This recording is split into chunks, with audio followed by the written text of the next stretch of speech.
आज का बाइबल का वचन यशाया का ग्रंथ अध्याय 52 वचन 13 से लेकर अध्याय 53 वचन 12। दूसरा वचन इब्रानियों के नाम पत्र अध्याय 4 वचन 14 से 16 और अध्याय 5 वचन 7 से 9। और यीशु का दुख भोग यूहन्ना के अनुसार अध्याय 18 वचन 1 से लेकर अध्याय 19 वचन 42 तक। यशाया का ग्रंथ अध्याय 52 वचन 13 से अध्याय 53 वचन 12। देखो मेरा सेवक फलेगा फूलेगा, वह महिमान्वित किया जाएगा और अत्यंत महान होगा। उसकी आकृति इतनी विरूपित की गई थी कि वह मनुष्य नहीं जान पड़ता था। लोग देखकर दंग रह गए थे। उसकी और बहुत से राष्ट्र आश्चर्यचकित होकर देखेंगे और उसके सामने राजा मौन रहेंगे, क्योंकि उनके सामने एक अपूर्व दृश्य प्रकट होगा और जो बात कभी सुनने में नहीं आई वे उसे अपनी आंखों से देखेंगे। किसने हमारे संदेश पर विश्वास किया? प्रभु का सामर्थ्य किस पर प्रकट हुआ है? वह हमारे सामने एक छोटे से पौधे की तरह सूखी भूमि की जड़ की तरह बढ़ा। हमने उसे देखा था, उसमें न तो सुंदरता थी, न तेज और न कोई आकर्षण ही। वह मनुष्यों द्वारा निंदित और तिरस्कृत था, शोक का मारा और अत्यंत दुखी था। लोग जिन्हें देखकर मुंह फेर लेते हैं, उनकी तरह ही वह तिरस्कृत और तुच्छ समझा जाता था, परंतु वह हमारे ही रोगों को अपने ऊपर लेता था और हमारे ही दुखों से लदा हुआ था, और हम उसे दंडित, ईश्वर का मारा हुआ और तिरस्कृत समझते थे। हमारे पापों के कारण वो छेदित किया गया है, हमारे कुकर्मों के कारण वो कुचल दिया गया है। जो दंड वो भोगता था उसके द्वारा हमें शांति मिली है, और उसके घावों द्वारा हम भले चंगे हो गए हैं। हम सब अपना अपना रास्ता पकड़कर भेड़ों की तरह भटक रहे थे, उसी पर प्रभु ने हम सब के पापों का भार डाला है। वे अपने पर किया हुआ अत्याचार धैर्य से सहता गया और चुप रहा। वध के लिए ले जाने वाले मेमने की तरह और उन कतरने वाले के सामने चुप रहने वाली भेड़ की तरह उसने अपना मुंह नहीं खोला। वे उसे बंदीगृह और अदालत ले गए, कोई उसकी परवाह नहीं करता था। वह जीवितों के बीच में से उठा लिया गया है और वह अपने लोगों के पापों के कारण मारा गया है। यद्यपि उसने कोई अन्याय नहीं किया था और उसके मुंह से कभी छल कपट की बात नहीं निकली थी, फिर भी उसकी कब्र विधर्मियों के बीच बनाई गई और वह धनियों के साथ दफनाया गया है। प्रभु ने चाहा कि वह दुख से रौंदा जाए। उसने प्रायश्चित के रूप में अपना जीवन अर्पित किया, इसलिए उसका वंश बहुत दिनों तक बना रहेगा और उसके द्वारा प्रभु की इच्छा पूरी होगी। उसके दुख भोग के कारण ज्योति और पूर्ण ज्ञान प्राप्त होगा। उसने दुख सहकर जिन लोगों का धर्म अपने ऊपर लिया था, वह उन्हें उनके पापों से मुक्त करेगा। इसलिए मैं उसका भाग महान लोगों के बीच बांटूंगा और वह शक्तिशाली राजाओं के साथ लूट का माल बांटेगा, क्योंकि उसने बहुतों के अपराध अपने ऊपर लेते हुए और पापियों के लिए प्रार्थना करते हुए अपने को बलि चढ़ा दिया और उसकी गिनती कुकर्मियों में हुई। दूसरा वचन इब्रानियों के नाम पत्र अध्याय 4 वचन 14 से 16 और अध्याय 5 वचन 7 से 9। हमारे अपने एक महान प्रधान याजक है, अर्थात ईश्वर के पुत्र ईसा, जो आकाश पार कर चुके हैं। इसलिए हम अपने विश्वास में सदृढ़ रहे।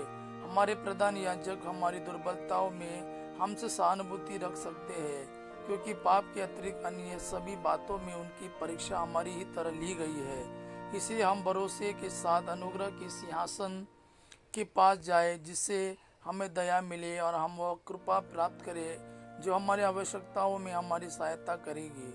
मसीह ने इस पृथ्वी पर रहते समय पुकार कर और आंसू बहाकर ईश्वर से, जो उन्हें मृत्यु से बचा सकता था, प्रार्थना और अनुनय विनय किया।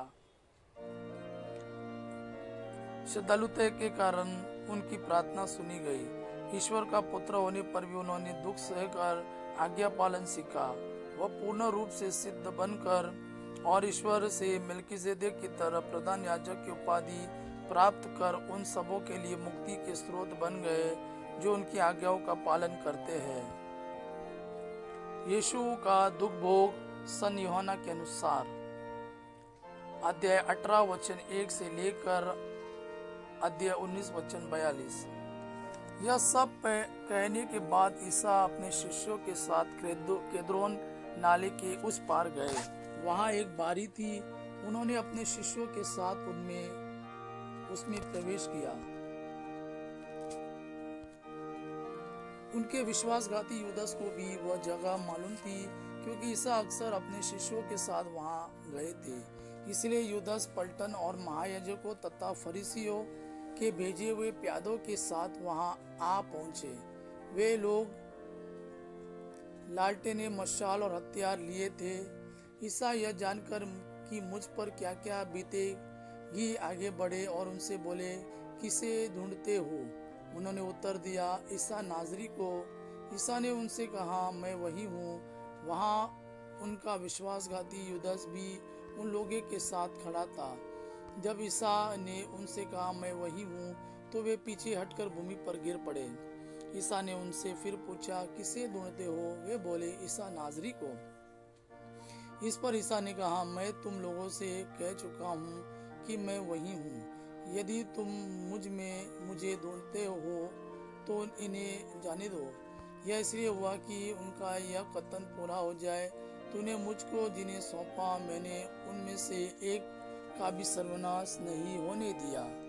उस समय सिमोन पेत्रुस ने अपनी तलवार खींच ली और प्रधान याजक के नौकर पर चलाकर उसका दाहिना कान उड़ा दिया। उस नौकर का नाम मलकुस था। ईसा ने पेत्रुस से कहा, तलवार म्यान में कर लो। जो प्याला पिता ने मुझे दिया है, क्या मैं उसे नहीं पीऊं? तब पलटन कप्तान और यहूदियों के प्यादों ने ईसा को पकड़कर बांध लिया।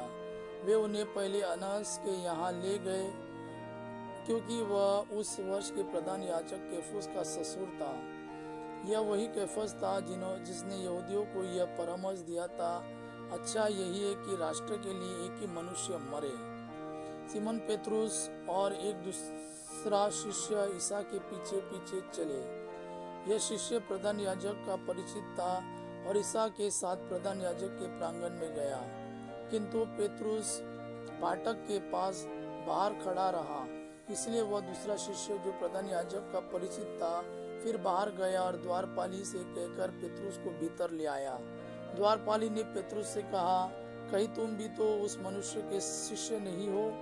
उसने उत्तर दिया, नहीं हूँ। जाड़े के कारण नौकर और प्यादे आग सुलगा कर ताप रहे थे। पेत्रुस भी उनके साथ आग तापता रहा। प्रधान याजक ने ईसा से उनके शिष्यों और उनके शिक्षा के विषय में पूछा। ईसा ने उत्तर दिया, मैं संसार के सामने प्रकट रूप से बोला हूँ। मैंने सदा सभागृह और मंदिर में, जहाँ सब यहूदी एकत्र हुआ करते हैं, शिक्षा दी है। मैंने गुप्त रूप से कुछ नहीं कहा। या आप मुझसे क्यों पूछते हैं? उनसे पूछिए जिन्होंने मेरी शिक्षा सुनी है, वे जानते हैं कि मैंने क्या क्या कहा। इस पर पास खड़े प्यादों में से एक ने ईसा को थप्पड़ मारकर कहा, तुम प्रधान याजक को इस तरह जवाब देते हो? ईसा ने उससे कहा, यदि मैंने गलत कहा तो गलती बता दो, और यदि ठीक कहा तो मुझे क्यों मारते हो? इसके बाद अनास ने बांधे हुए ईसा को प्रधान याजक कैफस के पास भेजा। सिमोन पेत्रुस उस समय आग ताप रहा था। कुछ लोगों ने उससे कहा, कहीं तुम भी तो उसके शिष्य नहीं हो? उसने अस्वीकार करते हुए कहा, नहीं हूँ। प्रधान याजक का एक नौकर उस व्यक्ति का संबंधी था जिसका कान पेत्रुस ने उड़ा दिया था। उसने कहा, क्या मैंने तुमको उसके साथ बारी में नहीं देखा था?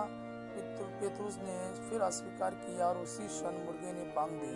तब वे ईसा को कैफस के यहाँ से राज्यपाल के भवन ले गए।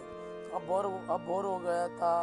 वे भवन के अंदर इसलिए नहीं गए कि अशुद्ध न हो जाए, बल्कि पास्का का मेमना खा सके। पिलातुस बाहर आकर उनसे मिला और बोला, आप लोग इस मनुष्य पर कौन सा अभियोग लगाते हैं? उन्होंने उत्तर दिया, यदि यह कुकर्मी नहीं होता तो हमने इसे आपके हवाले नहीं किया होता।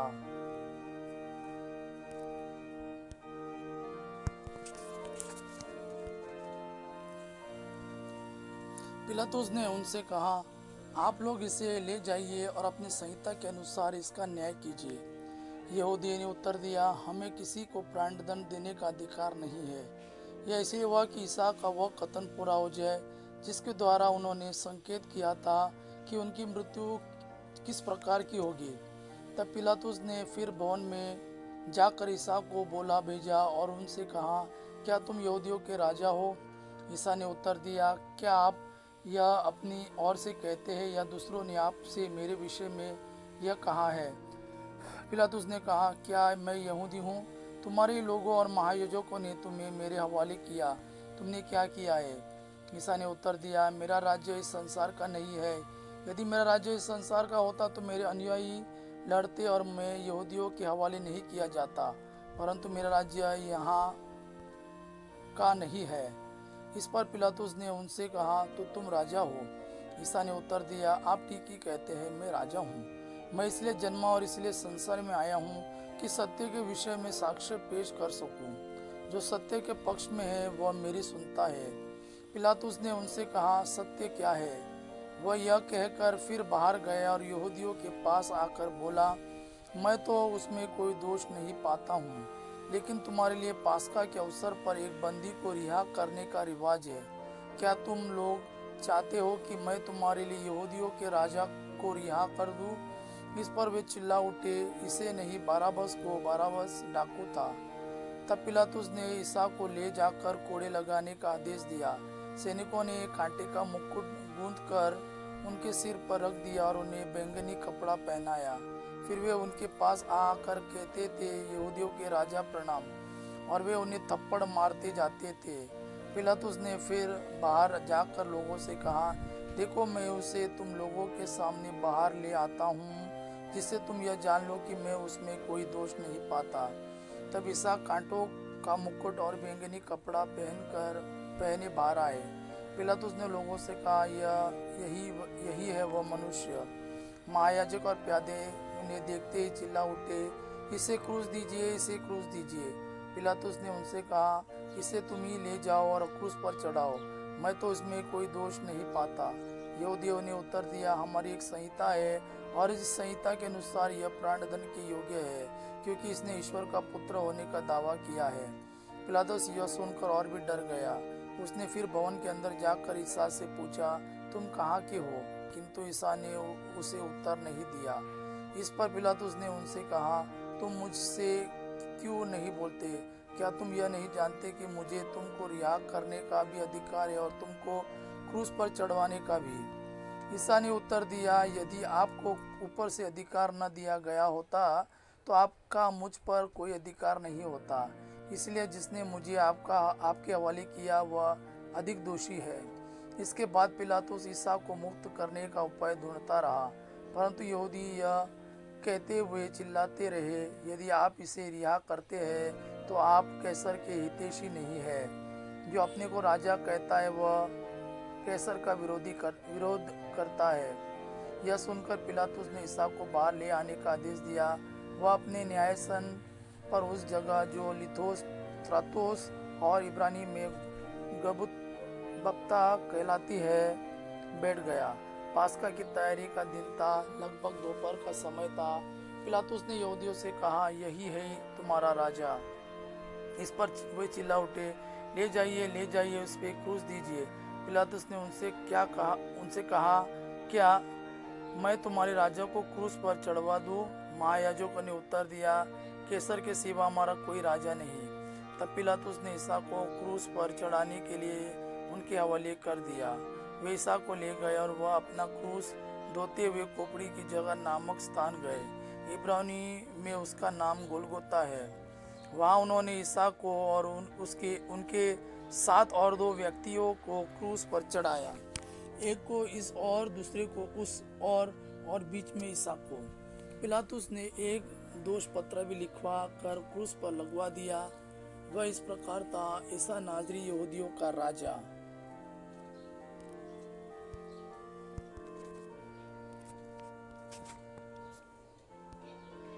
बहुत से यहूदियों ने यह दोष पत्र पढ़ा, क्योंकि वह स्थान जहाँ ईसा क्रूस पर चढ़ाए गए थे शहर के पास ही था और दोष पत्र इब्रानी, लातीनी और यूनानी भाषा में लिखा हुआ था।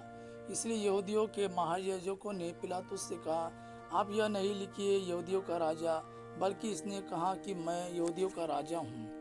पिलातुस ने उत्तर दिया, मैंने जो लिख दिया सो लिख दिया। ईसा को क्रूस पर चढ़ाने के बाद सैनिकों ने न उनके कपड़े ले लिए और कुर्ते के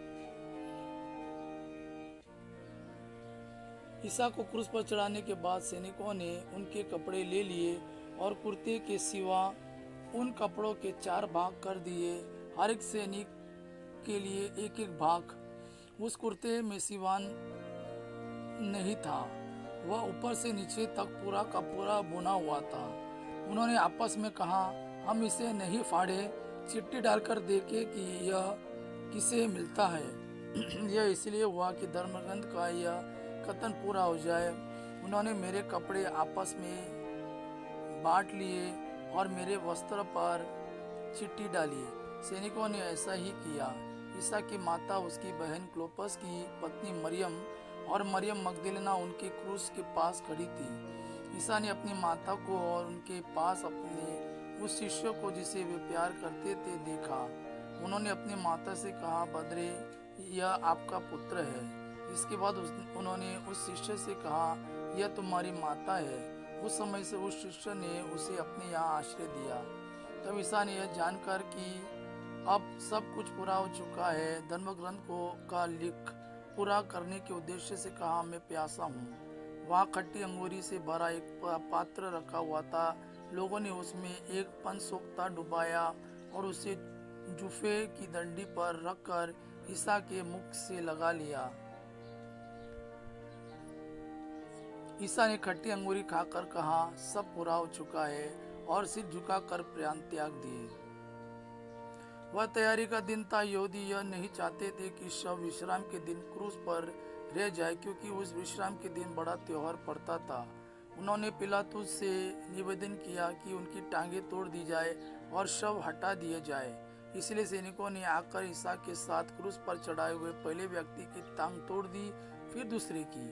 जब उन्होंने ईसा के पास आकर देखा कि वह मर चुके हैं, तो उन्होंने उनकी टांगें नहीं तोड़ी, लेकिन एक सैनिक ने उनके बगल में भाला मारा, उसमें से तुरंत रक्त और जल बह निकला। जिसने यह देखा है वही इसका साक्ष्य देता है, और उसका साक्ष्य सच्चा है। वह जानता है कि वह सच बोलता है, जिससे आप लोग भी विश्वास करें। यह इसलिए हुआ कि धर्मग्रंथ का यह कथन पूरा हो जाए, उसकी एक भी हड्डी नहीं तोड़ी जाएगी। फिर धर्मग्रंथ का एक दूसरा कथन इस प्रकार है, उन्होंने जिसे छेदा वे उसी की ओर देखेंगे। इसके बाद अरिमतिया के यूसुफ ने, जो यहूदियों के भय के कारण ईसा का गुप्त शिष्य था, पिलातुस से ईसा का शव ले जाने की अनुमति मांगी। पिलातुस ने अनुमति दे दी, इसलिए यूसुफ आकर ईसा का शव ले गया। निकोदेमुस भी पहुंचा, जो पहले रात को ईसा से मिलने आया था।